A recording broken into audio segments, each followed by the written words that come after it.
Je vais vous raconter comment j'ai trompé mon mari avec 3 jeunes hommes. Ils m'ont vraiment rendue heureuse et m'ont offert les meilleures nuits de ma vie. Si vous souhaitez connaître tous les détails et la réaction de mon mari, restez avec moi jusqu'à la fin. Je n'aurais jamais imaginé que ma vie prendrait un tournant aussi radical. Je m'appelle Isabelle, j'ai 45 ans et depuis 20 ans, je vis une vie que beaucoup qualifieraient de stable. Je suis mariée à Javier, un homme droit, travailleur, aimant à sa façon, et nous avons 2 enfants presque adultes. Nous habitons Barcelone, dans un quartier tranquille où les saisons passent sans bruit et où les jours se répètent comme un vieux disque rayé. La routine s'est installée en moi comme une seconde peau et petit à petit, sans que je ne m'en rende compte, j'ai disparu. Je suis devenue cette femme qu'on ne remarque plus. Je fais les courses, je cuisine, je nettoie. Je veille au bon déroulement de la maison. Javier rentre tard, souvent fatigué. Il me sourit, parfois, me demande si j'ai bien dormi, mais ses yeux ne cherchent plus les miens. Les gestes tendres se sont transformés en habitudes mécaniques, et moi, j'étais là, présente mais éteinte. Je travaille comme femme de ménage et ce travail, je l'ai toujours fait avec dignité. Je m'applique, je respecte les lieux et les gens. C'est en nettoyant la vie des autres que j'ai appris à effacer un peu plus la mienne chaque jour, jusqu'à ce mardi matin. Je me souviens avoir reçu un nouveau planning, un appartement étudiant près de l'université. 3 garçons à l'intérieur. Je n'y ai pas prêté attention. Ce n'était qu'un endroit de plus à briquer. Mais à peine la porte poussée, quelque chose m'a frappé, une odeur particulière, un mélange de café brûlant, de tabac froid et de vieux livres m'a enveloppé. C'était une atmosphère chaotique, mais pleine de vie. Matteo est apparu le premier, grand, brun, avec des cheveux légèrement bouclés qui retombaient sur son front et surtout, des yeux verts d'un vert presque irréel. Il m'a souri, un sourire franc, sans pitié ni condescendance, et m'a dit « Bienvenue, madame, c'est vous la magicienne de l'ordre ?» J'ai ri doucement, plus par politesse que par amusement, mais son rire m'a troublée. Il m'a expliqué les lieux avec une gentillesse qui m'a surprise, puis s'est assis à la table du salon, entouré de feuilles volantes et de livres ouverts. Pendant que je nettoyais, j'ai senti son regard sur moi. Il prétendait lire, mais je sentais qu'il m'observait sans gêne. C'était discret mais présent, un regard ni lourd ni vulgaire, plutôt curieux et surtout vivant. Les premières semaines, je venais, je faisais mon travail, je repartais. Un mot, un sourire, et c'était tout. Mais chaque fois que je franchissais cette porte, mon cœur battait un peu plus vite. Je me sentais différente, plus légère. Je m'habillais un peu mieux. Je mettais du parfum, pas pour séduire, me disais-je, juste pour moi, pour me sentir un peu vivante. Un jour, alors que je frottais le plan de travail de la cuisine, Matteo s'est approché avec 2 tasses à la main. « Vous aimez le café, Isabelle ?» J'ai hésité, puis j'ai accepté. Nous nous sommes assis là, au milieu du désordre ambiant, et j'ai parlé, d'abord un peu, puis beaucoup, comme si j'ouvrais une vanne restée trop longtemps fermée. Je lui ai parlé de mon enfance à Gérone, de mon rêve de devenir institutrice, des sacrifices faits pour mes enfants. Il écoutait sans m'interrompre, le menton posé sur la main, les yeux fixés sur moi comme si j'étais le centre d'un roman passionnant. Puis il m'a dit, « Tu sais, Isabelle, j'ai toujours été attiré par les femmes plus âgées. Il y a chez vous une force, une beauté, quelque chose de vrai. » J'ai cru que mon cœur allait exploser. Cela faisait des années qu'on ne m'avait pas appelée belle. Des années que personne ne m'avait regardée ainsi, avec cette sincérité. Une chaleur étrange est montée en moi. Ce n'était pas de la gêne. C'était une forme de gratitude mêlée à de l'excitation. À partir de ce jour, je ne suis plus venue ici comme simple femme de ménage. J'étais encore là pour faire mon travail, mais intérieurement, c'était autre chose. Je me surprenais à attendre ce rendez-vous avec impatience. Je passais plus de temps devant le miroir le matin. J'y voyais quelque chose de nouveau, ou peut-être de vieux, mais retrouvé, une femme, une vraie. Matteo a commencé à me parler de ses études, de ses doutes, de ses nuits d'angoisse. J'ai écouté avec cette tendresse que seule l'expérience peut offrir. Une complicité est née, subtile mais grandissante. Il m'a présenté ses 2 colocataires. Alejandro, le plus jeune, 19 ans, lumineux, spontané, presque naïf, et Diego, plus réservé mais d'un calme intense, avec une voix grave et des silences qui parlaient plus fort que bien des mots. Tous les trois me saluaient désormais avec affection, comme si j'étais plus qu'une simple présence domestique dans leur monde. Et moi, sans m'en rendre compte, j'étais en train de renaître. Je ne sais pas exactement à quel moment cette frontière a été franchie. Peut-être le jour où j'ai réalisé que je souriais toute seule en pensant à Matteo, ou quand j'ai commencé à m'attarder après le ménage, prétextant un souci dans la salle de bain ou un oubli dans la cuisine. Ce n'était plus seulement des regards échangés. C'était devenu un jeu silencieux fait de gestes discrets, de frôlements accidentels, d'attentes non dites. Alexandre, avec son sourire d'enfant et ses questions maladroites, s'était mis lui aussi à m'observer d'une façon différente. Il me demandait de l'aide pour des recettes, s'asseyait près de moi pendant que je nettoyais, cherchait la proximité dans les détails. Sa naïveté me touchait, sa fraîcheur me renversait. Parfois, il riait à mes blagues, des blagues simples que Ravier n'écoutait même plus depuis des années. Et ce rire me faisait un bien fou. Je me sentais légère, comme si on me rendait mes 20 ans. Diego, lui, ne disait presque rien, mais il me regardait. Ses regards. Il n'y avait rien d'intrusif en eux, seulement une intensité tranquille, une profondeur troublante. Il ne parlait pas beaucoup, mais quand il le faisait, ses mots avaient du poids. Une fois, alors que je déposais un chiffon dans le seau, il m'a dit simplement, « Tu rends cet endroit plus calme, plus vrai. » Et ça, c'est un compliment que je n'avais jamais entendu. Chaque garçon éveillait une partie différente de moi. Matteo faisait battre mon cœur avec ses conversations. Alejandro réveillait ma joie enfouie. Diego me plongeait dans un silence brûlant. J'avais peur, mais j'étais aussi incapable de reculer. Un jour, alors que je nettoyais la cuisine, Matteo est entré seul. Il m'a tendu une assiette avec un petit gâteau qu'il avait fait lui-même. « Je sais que tu aimes les amandes. » J'ai souri, touché. Il s'est assis près de moi, sans que je m'y attende, il a posé sa main sur la mienne. J'ai senti un frisson traverser tout mon bras. Il n'a rien dit. Il s'est contenté de me regarder. « Tu me rends fou, Isabelle, a-t-il murmuré. Je n'ai rien répondu. J'avais envie de fuir, mais j'avais aussi envie de rester là pour toujours. Je me suis levée, fébrile, et il s'est approché. Son baiser a été lent, respectueux, presque timide. Pourtant, il a allumé un incendie en moi. Je suis partie précipitamment ce jour-là. Dans la rue, mes jambes tremblaient. J'avais l'impression que tout le monde pouvait voir ce que je venais de faire, ou plutôt, ce que j'étais en train de devenir, une femme perdue entre devoir et désir. Quelques jours plus tard, Alejandro est entré dans la salle de bain alors que j'y étais. Il s'est arrêté, figé, les yeux grands ouverts. Il s'est excusé, a reculé, puis s'est avancé de nouveau. « Je suis désolé, Isabelle, mais je pense à toi tout le temps.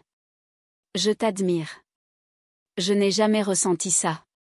Il m'a regardé avec une honnêteté bouleversante. Avant même que je puisse réagir, il m'a embrassé. Son baiser était maladroit, mais chargé d'innocence et de sincérité. Et je n'ai pas eu la force de l'arrêter. Je savais que je dérapais, que chaque geste me liait un peu plus à cette histoire dangereuse, mais je ne pouvais pas faire marche arrière. Quelques jours plus tard, alors que j'étais assise dans la cuisine seule, Diego est entré. Il s'est approché lentement, sans dire un mot. Il m'a tendu un verre d'eau et s'est assis en face de moi. Son regard était fixe. Je sais ce que tu vis avec Matteo et ce qu'il s'est passé avec Alejandro. Je ne te juge pas, mais sache que moi aussi je te veux. Pas pour un caprice, pas pour t'ajouter à une liste. Je te veux parce que tu es la femme la plus fascinante que j'ai jamais rencontrée. Je ne savais plus où j'en étais. Mon cœur battait à tout rompre. Mon esprit criait de faire demi-tour, mais mon corps, lui, s'était réveillé après des années de sommeil. 3 jeunes hommes, 3 regards, 3 flammes autour de moi, et au milieu, moi, perdue, vivante, déchirée. Je ne dormais presque plus. La nuit, je restais allongée à côté de Ravier, fixant le plafond, écoutant sa respiration calme, régulière, presque indifférente. Il ne me touchait plus depuis des mois. Il ne posait plus ses mains sur moi, ne me regardait plus comme une femme. Je me sentais étrangère dans ma propre maison, comme si j'occupais un rôle qu'on m'avait assigné, mais que je ne jouais plus très bien. Et pourtant, dès que je passais la porte de cet appartement d'étudiant, quelque chose en moi se rallumait. Mon reflet dans leur miroir me paraissait différent, plus vivant, plus désirable. Mon cœur battait plus vite. Je me sentais observée, attendue, aimée même, d'une certaine manière. Je savais que ce que je vivais n'était pas normal, mais cette anormalité me faisait du bien. Elle me rendait humaine à nouveau. Un après-midi, alors que j'étais censée ne pas passer, j'ai prétexté un oubli de produit. Quand je suis arrivée, les 3 garçons étaient là, assis dans le salon, comme s'ils m'attendaient. Ils m'ont regardé avec sérieux, presque solennité. Mon cœur s'est emballé. Matteo a pris la parole. Isabelle, on a parlé tous les 3.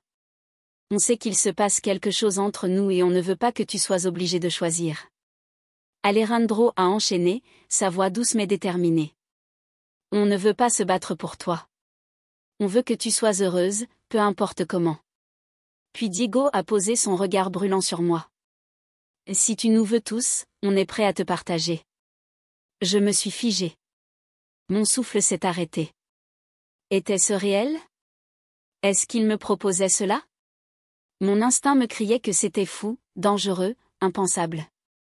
Mais une autre partie de moi, plus sombre, plus libre, s'est mise à frissonner d'excitation. Ils m'ont laissé partir ce jour-là sans insister. Matteo m'a seulement murmuré, réfléchis, prends ton temps, on ne te jugera pas. Je suis rentrée chez moi l'estomac noué. J'ai préparé le dîner en silence. J'ai souri à Ravier, écouté mes enfants me parler de leur journée, mais je n'étais pas là. Mon esprit était resté entre les murs de cet appartement, entre leurs voix, leurs regards, leurs mains que je n'arrivais plus à oublier. Pendant plusieurs jours, j'ai évité d'y retourner. Je trouvais des excuses pour ne pas faire le ménage, mais le manque était trop fort. Un soir, seule dans la salle de bain, je me suis regardée dans le miroir.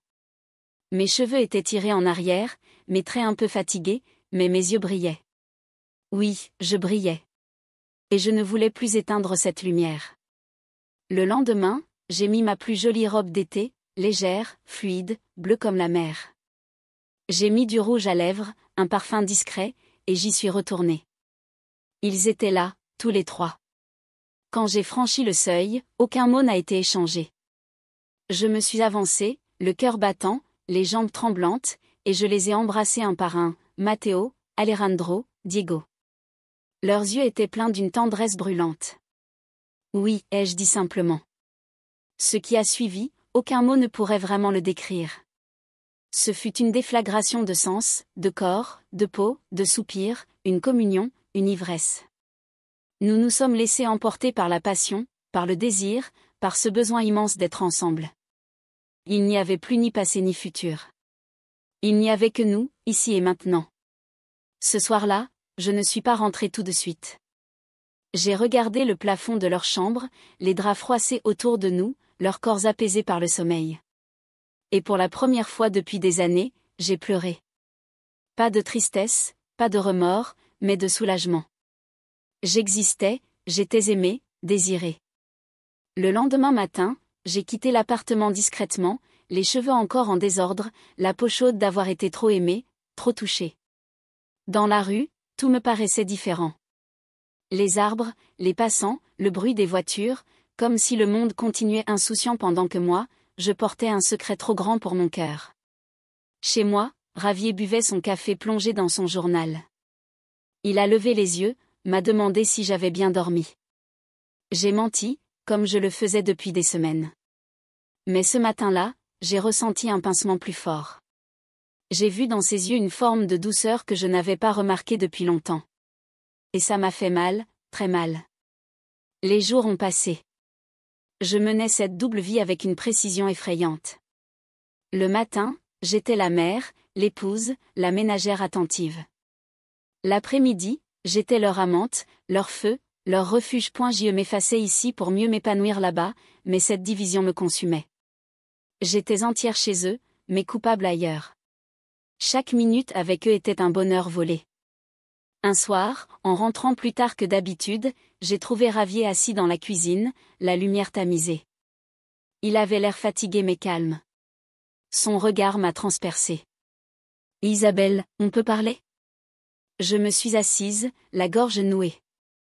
Tu es différente depuis quelque temps. Je ne veux pas t'accuser. Je ne sais pas ce qui se passe, mais je le sens. Tu n'es plus là. Je n'ai pas su quoi dire. Il m'a pris la main. Je t'aime, Isabelle, même si tu m'as oubliée, même si tu as changé, moi je suis toujours là. J'ai fondu en larmes. Pas parce qu'il m'en voulait, mais parce qu'il m'aimait encore malgré tout. Ce soir-là, dans le silence de notre chambre, j'ai compris. Je devais choisir, pas entre des hommes, mais entre deux versions de moi-même, celle qui s'était réveillée dans la passion et celle qui avait construit, année après année, une vie, une famille, une stabilité. Le lendemain, je suis retournée à l'appartement pour la dernière fois. Ils étaient là, souriants, beaux, insouciants. Je les ai pris dans mes bras un par un. Je leur ai dit merci pour m'avoir redonné vie, pour m'avoir rappelé que j'étais une femme, pas une ombre. Matteo m'a regardé sans parler. Alejandro a baissé les yeux. Diego, lui, m'a pris la main. Tu vas nous manquer? Vous aussi. Je suis sortie en pleurant et j'ai marché longtemps dans Barcelone, jusqu'à ce que le bruit de la ville couvre le vacarme de mes pensées. Les semaines suivantes ont été douloureuses. Il m'arrivait encore de penser à eux, à leurs sourires, à leurs gestes, à nos nuits partagées. Mais petit à petit, j'ai commencé à revenir à moi, à reconstruire ce que j'avais mis de côté, à retrouver Javier différemment, à parler, à rire, à me toucher, pas comme avant, mieux. Je ne lui ai jamais dit la vérité. Il ne m'a jamais posé de questions, mais je sais qu'il a compris quelque chose et il a choisi, lui aussi, de se battre, pas contre eux, contre l'oubli, contre la distance.